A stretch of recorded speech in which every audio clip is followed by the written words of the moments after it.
Happy Sunday, YouTube. I'm just waking up. It's about 10 a.m. I just got ready for the gym, getting ready to go hit my workout because I do want to be back a little bit early today from the gym, earlier than usual actually, just because I got some things going on that I want to get done during the day. But just wanted to check up with you guys. Didn't really get to talk to you yesterday, but last night went to go see my best friend. Went out to dinner with him and his brother. You guys saw them in the first vlog. Had a great time.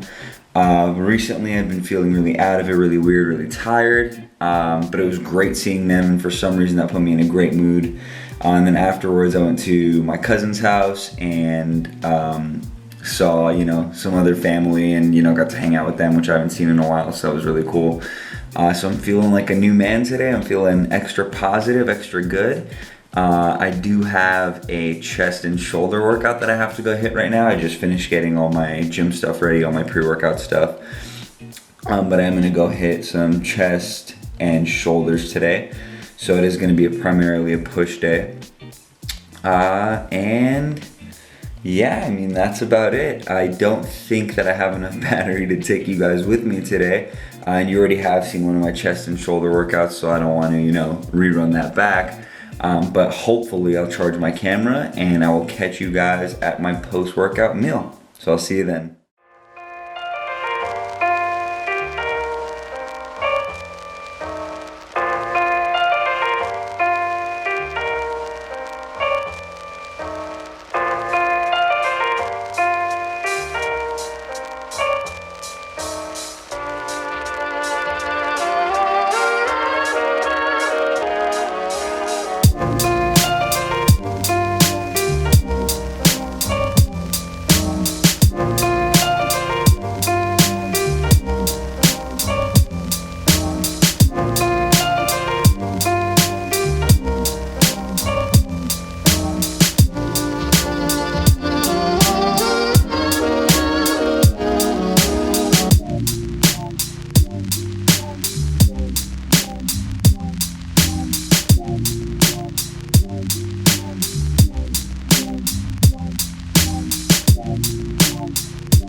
Alrighty guys, here's my finished post-workout meal. You got my protein right here, as you guys saw, with the frosted chocolate cupcake PE Science Select Protein, which is delicious. It literally makes it taste like a chocolate cupcake. And then you saw my little protein shake concoction. I know it's not the prettiest thing in the world, but it gets me my protein numbers and it gets me those carbs that I need after my workout. And as you guys saw, I also used a little bit of the Waybolic Extreme, the GNC brand in here, and that's just because that's the first protein I actually started using, and I had a little bit left over, so I figured I might as well finish off the pack. But yeah, now you guys got a little insight into what my post-workout meal looks like and how it's made, and hopefully you can implement it into your own routine. Hello world, and welcome back to Traffic Talk with Patrick. On this edition of Traffic Talk today, we're actually going to go over just a little tip on how to lose weight. The most basic and actually easiest way to lose weight and to do it effectively. I always talk to people and they always tell me about their diets, about different diets that they're on, whether it be paleo, keto, like high fat, low carb, high carb, low fat, high protein diets, different, all different types of methods. These different people tell me things like, oh, I'm in the gym for X amount of hours and I do this amount of cardio, but I can't seem to lose weight. So I'm here to tell you that the most basic, the most proven scientifically, and pretty much the easiest way to lose weight is to be in a caloric deficit. And what this means is on a daily basis, you want to expend more calories than you actually intake. And at its most basic level, I guess, the most basic thing is every day you wake up and you have a certain calorie limit for that day. Technically, everybody has a resting metabolic rate, an RMR, also known as a basal metabolic rate, or BMR. And this is essentially the amount of calories that your body needs to survive if you were just pretty much laying in a hospital bed, not moving. So just to support your body's most basic functions as far as, joint health, things like that, just to kind of keep your body fueled and keep your body going. Beyond that, there's a number called your total daily energy expenditure, and that's your TDEE. And what that number is that takes into account all of the activity factors in your life, whether that be from, tapping your foot, to your physical attempts at, working out, to going to the gym, doing things like cardio, things like that. So essentially what you want to be doing is, everybody, based on height, weight, age, gender, body fat percentage, things like that, has a different total daily energy expenditure. And that total daily energy expenditure number is the number of calories that you would need to maintain your weight. So the best way to lose weight would be to eat in a slight deficit of that number every day. And you can do that in a healthy way by decreasing your calories a certain number. My strongest recommendation is 20%, and that's at the max, 20%. You don't want to go any lower than that, just because then you start to risk different things. Like I said, you need a certain amount of calories for your body to function optimally, and to function correctly, actually, as far as brain function, joints, muscles, things like that. So my recommendation would be 20% under your total daily energy expenditure. So that's pretty much the most basic concept as far as when it comes to lose weight. So what I'm going to do for you guys is in the next clip, which you'll see, I'll run through a tutorial, and it's going to be of a website that'll help you calculate your total daily energy expenditure. So that way you kind of have a general idea of how many calories you should be intaking a day. So what I'll do is I'll take you guys through a tutorial, and I'll go ahead and I'll include a link to that website with the calculator in the description box below, so you guys can access it easily and just click it and follow the steps that I am about to go over in the next clip. So hopefully you guys learn a little something from that, and you can, start your journey start your way on your journey to weight loss. So I hope this helped a little bit, and I hope the next clip helps even more, and I will catch you guys in a second. Alrighty guys, back with a little voiceover here to walk you guys through this little program that I was telling you about. So as you can see, if you click on the link that I provided in the description box, it should lead you to this page, and it's pretty basic, as far as the information you have to enter. So we'll go ahead and start here with age, and I'm just going to use myself as the example so that way you guys kind of know how to enter it yourselves. So we'll go with age. I'm 24, and we can move over to weight. I currently weigh 170 pounds, and as you can see, once I type that weight in, it essentially fills in the kilograms for me, so you don't have to fill that in. Sex, male. And then your height. This is where you would just convert your height into inches, and I'm about 71 inches tall, and you'll see that once I fill this in, more of the things below will start to fill in, so don't let it intimidate you. Once you click off of that, as you can see, some of these formulas filled in with my BMR. But the reason that these bottom 3 didn't fill in, other than enter your own, the reason these bottom 3 didn't fill in is because they're dependent on body fat percentage, which you can enter in right here. So that's kind of optional depending on if you know your body fat percentage or not, but since most people don't, we'll go ahead and leave that out. The next thing you want to do is choose your activity level, and this will help you calculate your TDEE. Normally I try to be very conservative with this number. I work out about 5 to 6 days a week, and I do go on walks about 5 to 6 days a week as well. But since I do like to be conservative, I usually click slightly active, just because, you know, that's a little bit more conservative from trying to lose weight. So it'll kind of lowball the number a little bit. But as you can see, slightly active. And when I did change my activity, if I change it to lightly active, whatever it may be, as you can tell, the final average BMR doesn't really change.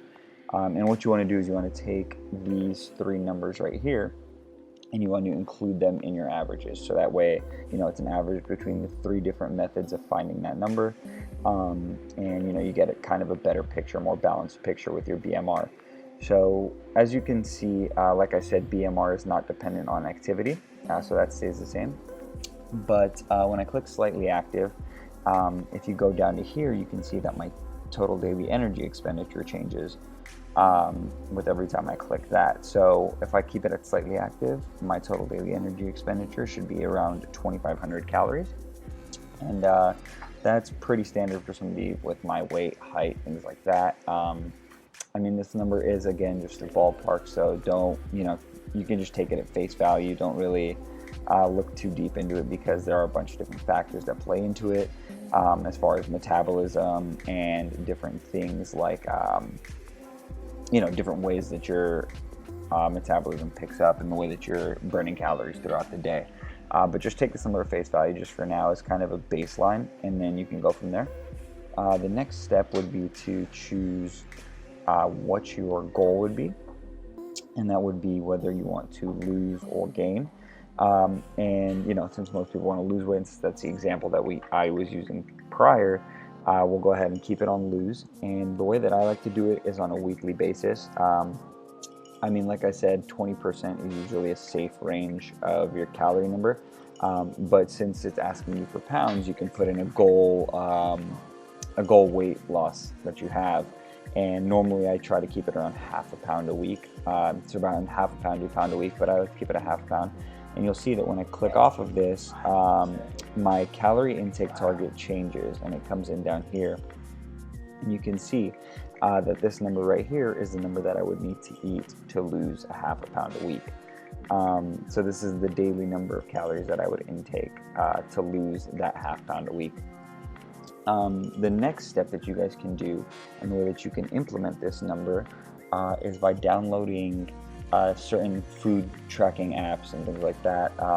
My favorite is MyFitnessPal, but essentially it's a food diary, and you can enter in the foods that you eat, and it will give you the amount of calories and macronutrients and things in those foods. So if you guys, you know, I mean, now that you know your total daily energy expenditure and the amount of calories you need to eat to lose weight, you kind of have a ballpark. So when you look at nutrition labels and things like that, you can kind of understand a little bit more where you're struggling in your weight loss goals. And like I said, if you want to be a little bit more diligent about it, you can always download one of those food diary apps like MyFitnessPal, and start tracking using those. And if you guys want, I can go ahead and do a tutorial on MyFitnessPal and how that works. And I can go ahead and walk you guys through that maybe in my next video. But now that you know your calorie intake target, you can go ahead and kind of use this as a baseline and, you know, make the necessary changes that you think you need to make to lose weight. So I hope this helped you guys out a little bit. And if you have any questions, you can always leave them in the comments down below. And since that was probably long and boring for most of you, I'm gonna end the vlog here. I did just want to give you guys a quick update. I'm actually on my lunchtime walk, but I did want to give you a quick update as far as my workout program goes. So like you guys saw earlier in the video, I said I hadn't really been feeling well lately, and, you know, I kind of just been out of energy. and haven't been getting the energy I want inside of the gym. So what I did was, instead of starting my strength program this week, I went ahead and switched it so that I would deload this week, which means that I would be lifting, you know, the same amount of reps, same amount of sets and everything, but I would be doing 50% of the weight that I would normally do. So that just allows my body to recover a little bit. You know, it's kind of a little bit of a rest week, sort of, but you know, it still allows me to get into the gym, lift weights, and keep my muscles active and going into those motions. So that's kind of the direction I'm going in for this week. I'm just gonna deload, and then hopefully next week I'll start my strength program, which would be pretty awesome because I'm really excited for it.